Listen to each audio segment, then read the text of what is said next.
There's a version of you that wakes up tomorrow and knows exactly what to do. Not because life got easier, not because the obstacles disappeared, but because something shifted in how you see the game. Most people spend their entire lives playing someone else's game. They're running on autopilot, following scripts they didn't write, chasing metrics they don't actually care about. And the strangest part? They don't even realize they're doing it. They think this is just how life works. Here's what nobody tells you about control. You don't have much of it. The world is chaotic, unpredictable, often brutally unfair. People will make decisions that affect your life without ever knowing your name. Markets will crash. Pandemics will hit. Your dream job will go to someone else for reasons that have nothing to do with merit. But here's the paradox that changes everything. The less you try to control what you can't, the more power you actually have. Think about the last time something didn't go your way. Maybe you got passed over for a promotion. Maybe a relationship ended. Maybe you've been sending out applications for months and getting nothing but silence. What was your first instinct? For most of us, it's to look outward, to find something external to blame. The economy, the system, bad timing, other people's biases. And sure, sometimes those things are real. Sometimes the deck is genuinely stacked against you. But here's the trap. Every minute you spend focused on what you can't control is a minute you're not spending on what you can. And that trade-off is killing you. There's this concept that shows up everywhere, from ancient philosophy to modern psychology.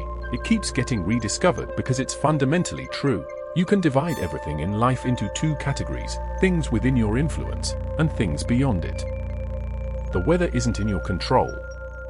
What other people think of you isn't in your control. The traffic, the news cycle, whether your boss wakes up in a good mood, none of that is yours to command. But your response? That's yours. Your preparation? That's yours. The standards you hold yourself to, the habits you build, the meaning you make from what happens to you, all of that belongs to you. Most people get this backwards. They obsess over the uncontrollable and neglect the controllable. They refresh the news constantly, spiraling over political decisions they'll never influence. They ruminate about what someone said about them at a party 3 years ago. They create elaborate fantasies about how different their life would be if only this one external thing would change. Meanwhile, their actual sphere of influence, the things they could actually improve today, sits untouched. You know what's interesting? When you study people who seem to have an unusual amount of agency in their lives, you notice a pattern. They are not smarter, they're not luckier, they haven't cracked some secret code, they just have a different relationship with control. They've accepted that they're playing a game with a lot of randomness. They know the dice are sometimes loaded. They understand that effort doesn't guarantee outcomes. And somehow, that acceptance doesn't paralyze them. It focuses them. Because once you truly accept what you can't control, you stop wasting energy on it. And that energy has to go somewhere. It goes toward the one thing you can actually change, what you do next. This isn't motivational fantasy. This is pattern recognition. This is understanding that while you can't control the current, you can adjust your sails. While you can't control the hand you're dealt, you can control how you play it. Think about someone stuck in a job they hate in a small town with limited opportunities. The easy story is, I'm trapped. There's nothing I can do. The economy here is dead. I don't have the money to move. I don't have the connections to break through. All of that might be true, but notice what that story does. It puts the person in a passive role.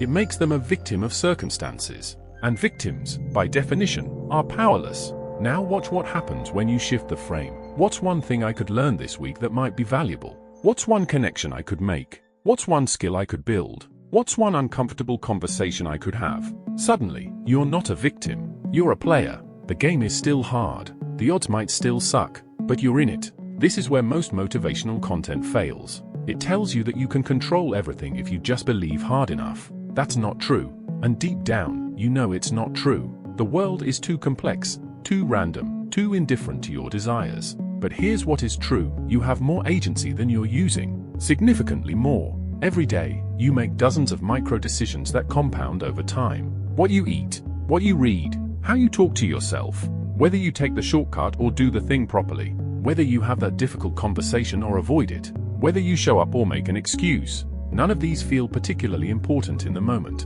but they're building something. Either they're building the person you want to become, or they're building someone else. The tragedy is that most people are building on autopilot. They're making decisions by default, not by design. They're reacting instead of creating, and then they wonder why their life feels out of control. Here's a thought experiment. Imagine you could only influence 3 things about your life. Just 3. What would they be? Not what you wish you could change. Not what you think should be different. What could you actually influence, starting today, that would matter most? Maybe it's your physical health. Maybe it's a specific skill. Maybe it's how you show up in your relationships. Maybe it's how you manage your attention. Now here's the uncomfortable part. You've probably been neglecting at least 2 of those 3 things while obsessing over stuff that doesn't make your list. You've been upset about politics you can't change while ignoring the health you can. You've been anxious about other people's opinions while neglecting the skills that would make you less dependent on those opinions. You've been waiting for the perfect opportunity while letting the current one atrophy. This is the pattern that keeps people stuck. They're focused on the wrong game. There's a kind of freedom that comes from really internalizing this. When you stop needing the world to be different than it is, when you stop needing other people to validate you, when you stop waiting for permission or perfect conditions, something opens up. You become harder to rattle, not because you're delusional about how things work, but because you know where your power actually lives.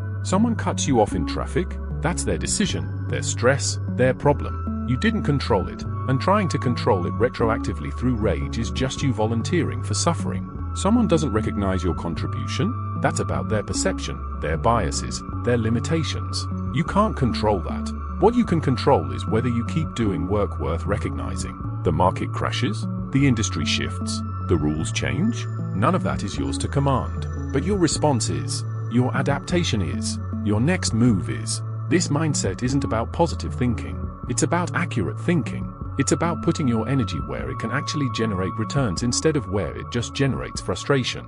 And here's what's wild, the moment you stop trying to control everything, you often end up with more influence. Because you're focused, because you're intentional, because you're not scattered across 100 things you can't change. People notice that. Opportunities flow toward that. Results compound from that. But it starts with one deceptively simple practice, asking better questions. Not why is this happening to me, but what can I do about this? Not whose fault is this, but what's my role in this? Not what should be different, but what can I influence right now? These aren't just mental reframes. They're redirects. They take energy that would have spiraled into blame or anxiety or paralysis, and they channel it toward action. Small action, usually. Unsexy action. The kind of thing that doesn't make for good content because it's not dramatic enough. You can't control whether you get hired, but you can control whether you do 1 more hour of skill development tonight. You can't control whether people appreciate you, but you can control whether you keep your commitments. You can't control the outcome, but you can control whether you show up tomorrow and try again. And that's the thing about agency. It builds on itself. Every time you identify something small within your control and you actually execute on it, you're sending a signal to your brain. You're proving that action matters. You're creating evidence of your own competence. This is the opposite of learned helplessness. This is learned agency.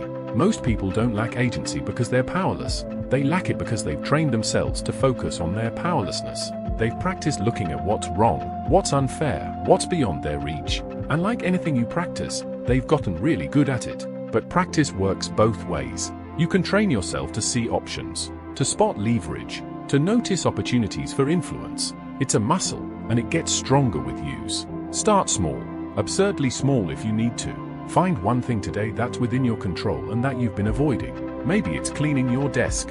Maybe it's sending 1 email. Maybe it's going to bed on time. Do that thing, not because it's going to change your life, but because it's going to prove something to you. It's going to demonstrate that the button works, that when you push it, something happens. That evidence matters more than you think. Because right now, if you're like most people, you have all this latent agency that you're not using. Not because you can't, but because you don't believe it would matter. You've tried before and it didn't work, so why try again? But here's what you might have missed. Maybe you were pushing the wrong button. Maybe you were trying to control the outcome instead of the process. Maybe you were focused on changing other people instead of changing your approach. The person who thrives isn't the one who controls the most variables. It's the one who knows which variables they can actually influence and goes all in on those. They don't waste energy being angry at the weather. They bring an umbrella. They don't waste energy resenting the hand they were dealt. They figure out how to play it. They don't waste energy on what other people think. They focus on becoming someone worth thinking about.